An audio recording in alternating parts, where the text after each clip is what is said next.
Hello, my name is Landon Allison, and I would like to present to you today about hydropower, about its various methods and uses, as well as the need for future expansion on hydropower initiatives. Now, the three personas that I want to target in this video are an environmental justice advocate, an engineer who's looking to expand their general knowledge about new generation technology, and curious rural community leaders with little knowledge on the subject, but they're still wanting to do their part. So I would like to begin with this, a single bottle of water. Now, it's tasty, fresh. I would place this bottle of water at roughly $2. If you were dropping in the desert tomorrow, however, that price could very well change.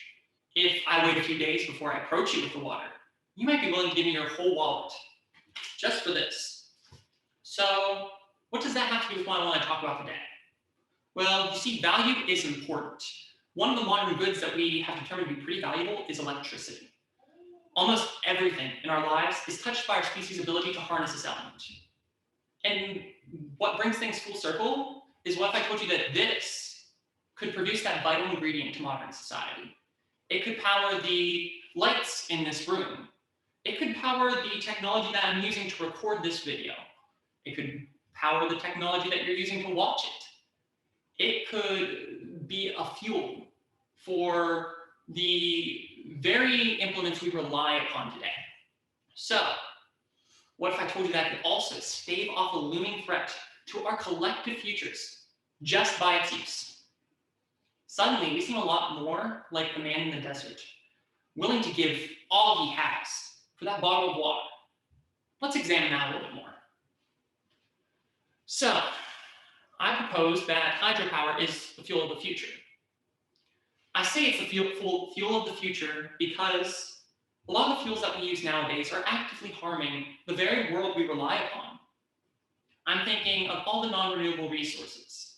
That's what's collectively known as fossil fuels: coal, natural oil, petroleum.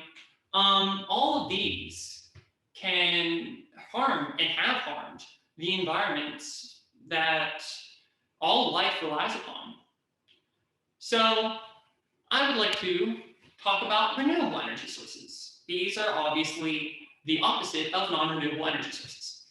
And these various methods of producing energy include wind, solar, geothermal, hydropower. And they cut the need for fossil fuels. Now, they do this through generating electricity in ways that go ahead and they don't harm the environment around them through the emission of different gases that have been what contributed to climate change and global warming. So we do need to cut fossil fuels. They present an existential threat. To give you an idea of how imminent this threat is, both the Australian government and the UN gave a deadline for disaster. Now, this deadline for disaster, whenever it comes to global warming, is 2050. That's 29 years away. To put that in perspective, we have known about climate change since the late 1800s. Late 1800s is whenever we started to develop theories about it. Early 1900s, we knew it existed. We had definitive proof. So over 100 years of working to combat this, and we're still not even close to the finish line. We have 29 years left to turn it around.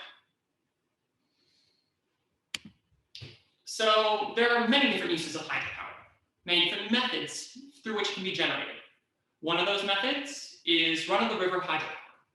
Now, this works on the same concept as old water mills. If you look at the picture to the left, that is an example of an old water mill. Basically, the river goes ahead and as it's running, it turns a turbine. That turbine, in turn, generates electricity. These are a great option for rural communities that would otherwise be removed from access to power. Many hydropower plants, utilizing run-of-the-river technology, have gone ahead and been put up in small Nepalese villages several times and put that village on a power grid that they otherwise would not have. Many of these hydropower plants were set up by the community itself.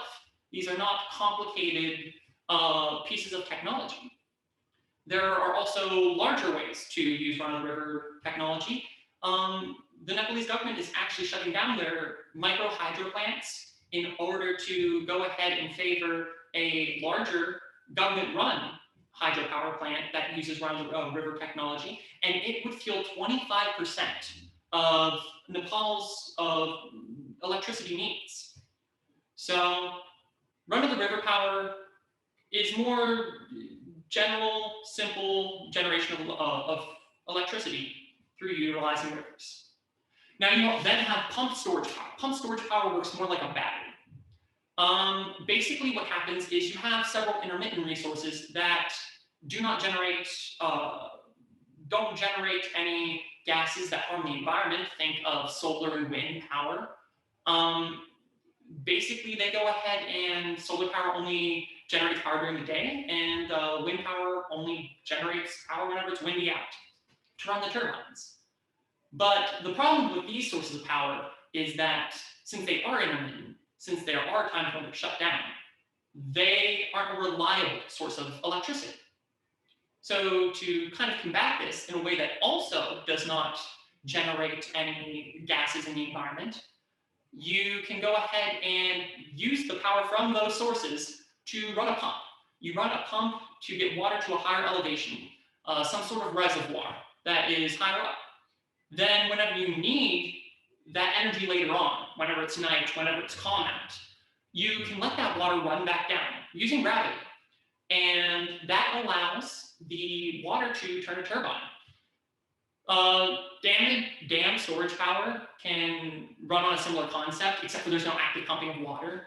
Basically, the difference here is that the dam stops water from flowing in one direction and it builds up on one end. And then whenever they need the water to flow to the other end, they let it through. And the channels that they used to let it through have turbines in it. Those turbines, in turn, generate electricity. You also have tidal power. Now, tidal power is on the shores of large bodies of water. And whenever the tide moves in, there are many different ways to collect electricity off it. You can have something similar to wind turbines, where basically the water coming in turns the turbine, and that in turn generates electricity. You can also have it set up so that it can go through a channel and then be held in that channel until it's needed for electricity. And then you release that water back out after it's low tide to turn the turbine. That would be at the end of that channel. Now, if you need an example, a real world example of success, look no further than Norway. They have one of the most extensive hydropower generation programs in the world. 99% of their total energy production is through hydropower. And there are actually plans to make Norway a green generator for Europe, as they already export a lot of renewably generated power. Basically, a lot of these methods can be used in America. A lot of them are being used in America, but we are underutilizing tidal power specifically. We have two massive coastlines, one at the Atlantic, one at the Pacific. And there is not that much tidal power being used. And these coastlines are often where the greatest amount of power usage is found. Some of the biggest cities are on the coasts of our country. So I believe that that's how the US can better utilize hydropower.